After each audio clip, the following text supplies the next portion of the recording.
Ito na mga kasara, tapos na po natin, oh. Ayan. Wala pong alog. Kumbaga, fix na fix. Ayan.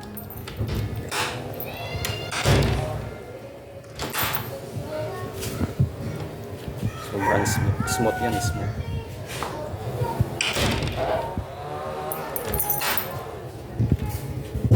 Dito naman yan. Yung saktong-sakto yan.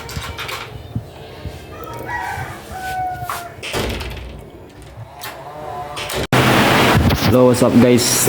Cooking tips po. Paglalagay po ng door lock. Kung paano. Ito po yung ginawa natin ng nakaraan na hamba. Yan. Install natin. Tapos nalagyan na natin ng pintuan. Tapos ang lalagyan na lang natin yung ang kanyang door lock. Yan po. Door lock na lang po ang ating lalagay.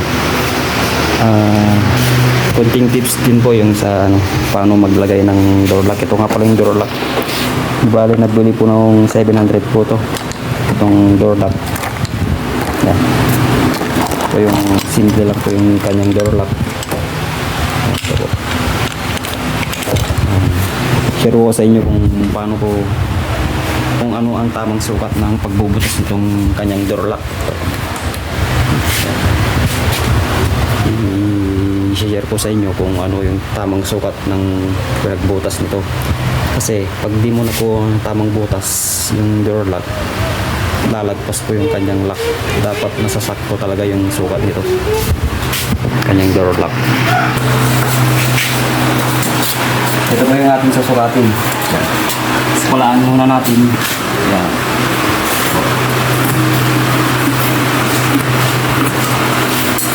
Kasi dito ko na nagbisa yung gitna nito, yung design niya. Tapos kukuha po tayo ng 6 cm. Ito po yung ito po yung bubutasan natin, 6 cm po yan. 6 cm. Tapos dito natin bubutasan. Tapos pag na-eskwala na natin dito, eskwalahin din dito. Ito rin natin eskwalahin. Tapos pag natapos natin eskwalahin, kukunin natin yung sukat nito, yung kapal. Kung anong kapal nito, kunyari yan, nasa 4.5. Ang gitna nito 2.2. Gitna ng 2.2 yan. 2.2. Tapos yan, 2.2. Tapos dito tayo magbubutas ng kanyang lock. Yan, bubutasan na natin yan. Ito nga pala yung sukat, ipapakita natin sa malapitan para pagkita nyo. Kasi malayo kanina eh. Yan. Ito po yung aking marking yan. Medyo makapal aking marking. Ito po. Yan, nakatapat po yan sa 6 cm. Yan. 6 cm. Kasi dito yan. Ito po yung ating pagbutas. Dito yan, dito natin tatapat yan. Yan. Yan. Yan po yan.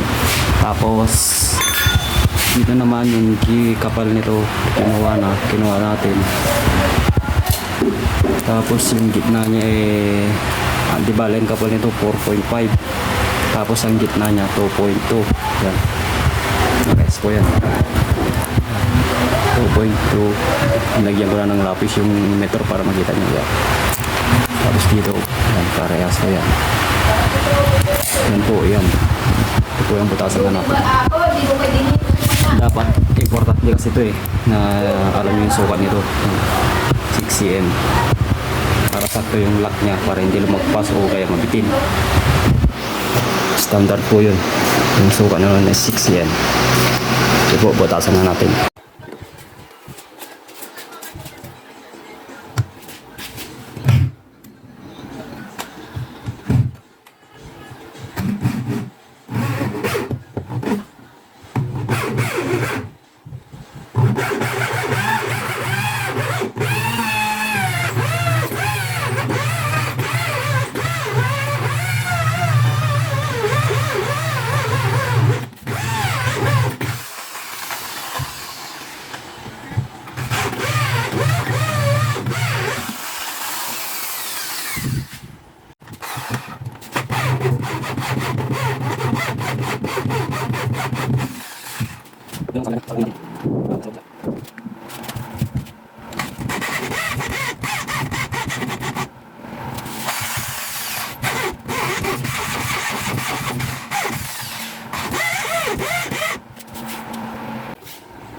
Ayan na mga sir, nabutasan na natin.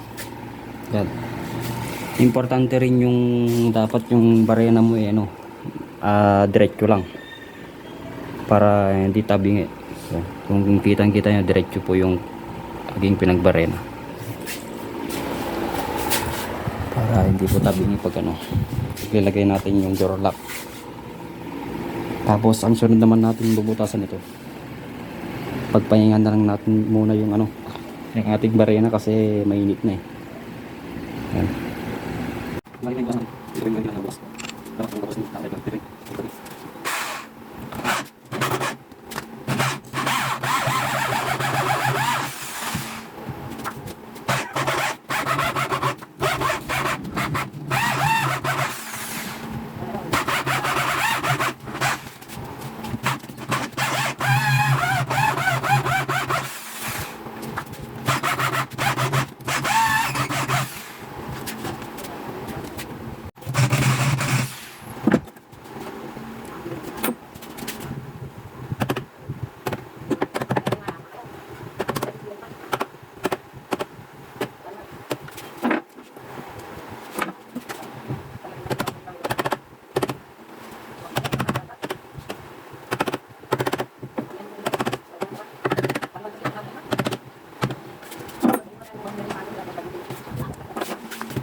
Yan, mga guys, ilagay na natin.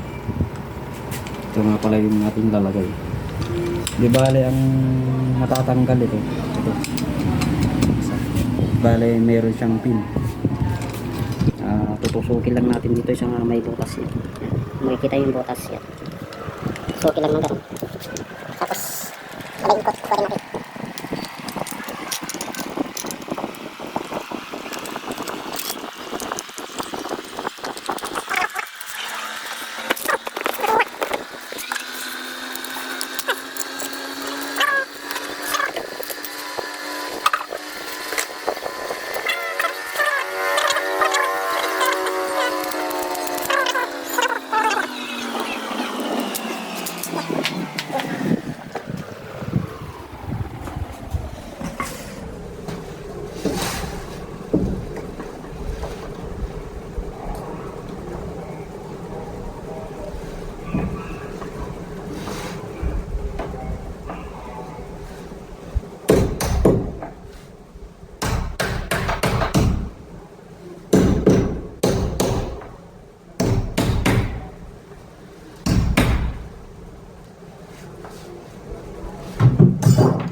Kubayin na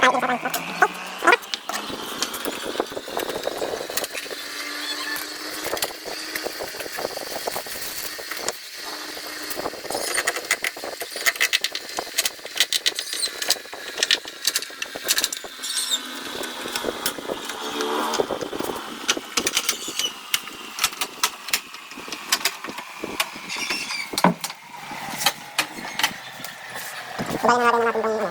Yan. Yung saktong-sakto yan.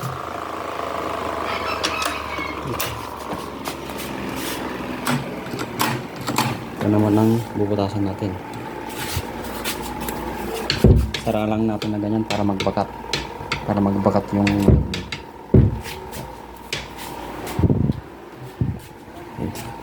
ito ang butasan natin. Ito na mga kasara, tapos ito natin oh. Ayan. Wala pong alok.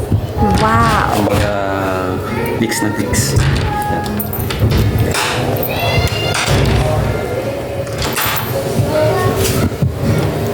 Sobrang smooth yan, smooth. Oh my god.